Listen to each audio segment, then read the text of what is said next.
Hey guys, welcome to the another video on the topic of arithmetic progression. हम क्या कर रहे थे? Sum of nth terms.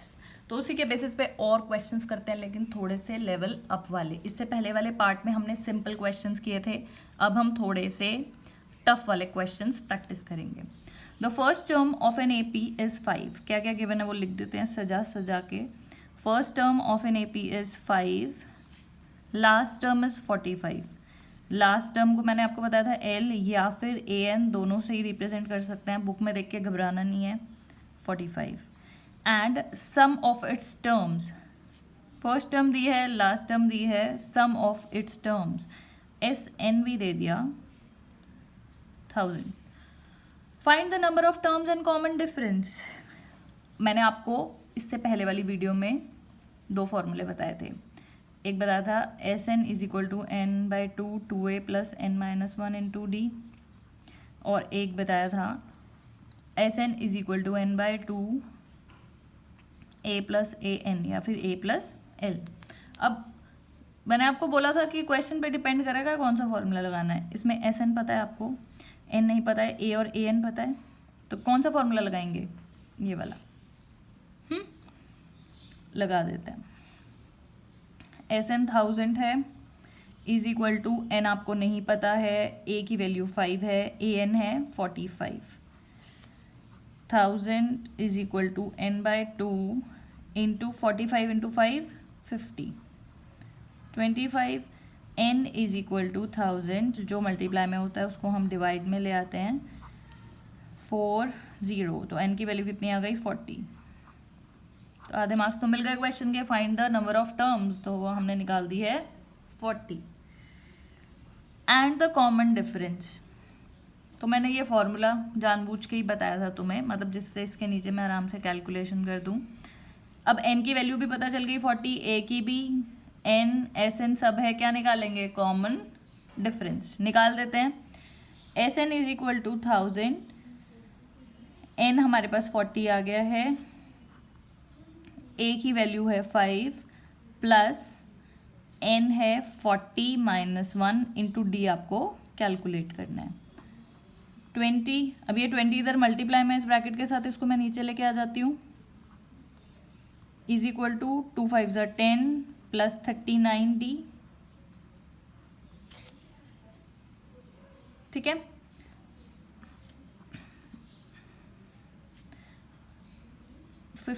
Is equal to 10 plus 39D। 50 minus 10 is equal to 39D, और आपको पता है 50 में से 10 गया तो 40, तो इसका आंसर क्या आ जाएगा? D is equal to 40/39। इसको देख के भी घबराना नहीं है, इसका आंसर भी यही है, और ऐसे आंसर्स भी आ सकते हैं फ्रैक्शन में, नेगेटिव में, ठीक है। तो सिंपल था। नेक्स्ट क्वेश्चन है, fourth term of an AP is 11। Fourth term यानी कि A4 जो है वो क्या है? 11। Eighth term exceeds twice its fourth term. Eighth term exceeds twice its fourth term by 5। ये ज़्यादा है, 5 ज़्यादा है इसकी फोर्थ टर्म से।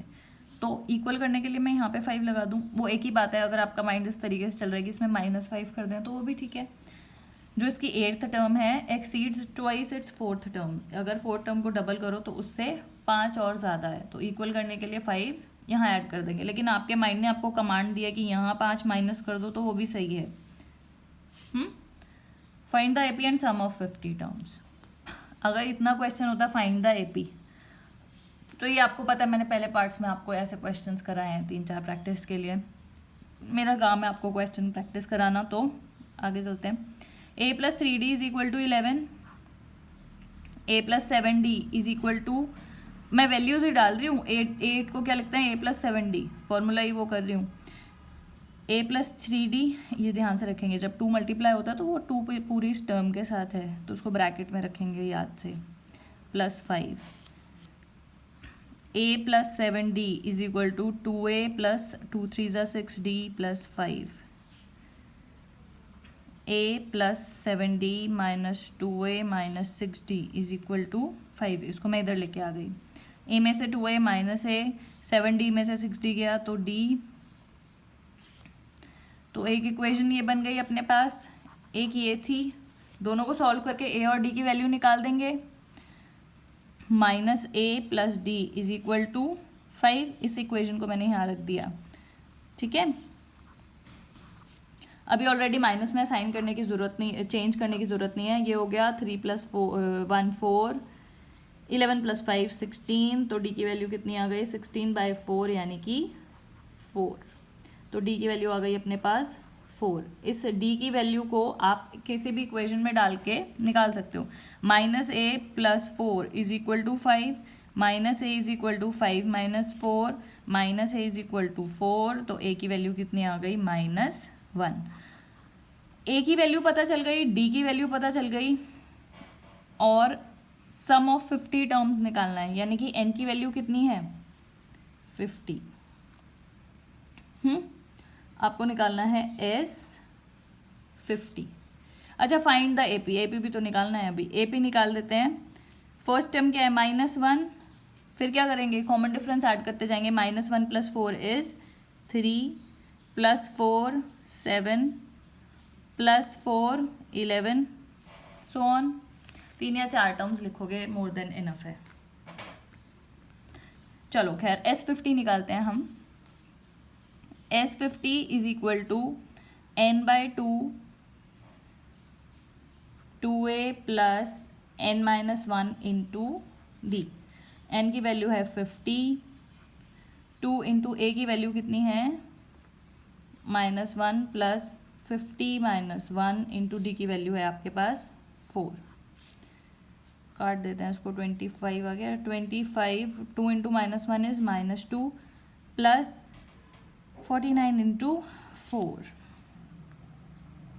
-2 प्लस 49 इंटू 4, 4 9 36, 4 4 16 17 19, 196। तो ये कितना आ गया? 25 इंटू 194।